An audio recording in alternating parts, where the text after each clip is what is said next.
Around 23% of the world's population lives in fragile contexts, and half of them are women.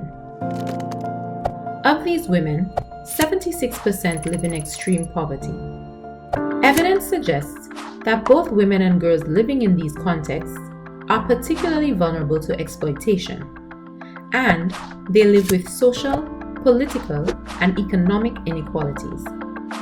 While decades of interventions have focused on strengthening women's empowerment, women are still often excluded from having a seat at the policy or decision-making table. It's been 20 years since the UN Security Council Resolution 1325, and the international community has made consistent commitments towards a women, peace, and security agenda.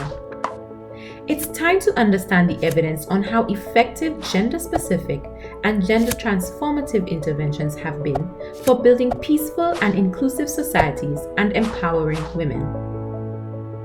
Our latest systematic review, funded by the Transitional Development Assistance Project of the German Federal Ministry for Economic Cooperation and Development, aims to identify the effectiveness of interventions whose specific aim is to empower women in fragile contexts. By empowerment, we mean women's ability to exercise choice, which relies on three interrelated dimensions: resources, agency, and achievements. This is called the Resources, Agency, Achievements Framework. So what does our review cover? We look at 102 high-quality studies across 29 fragile countries, most of which are from Southeast Asia and Sub-Saharan Africa. Specifically, we focus on 14 types of interventions aimed at both men and women. These 14 interventions lie within three of the four pillars of the 1325 resolution: participation, prevention, protection, recovery, and relief. Since most of the studies we found focus on participation, let's take a closer look at some of the evidence.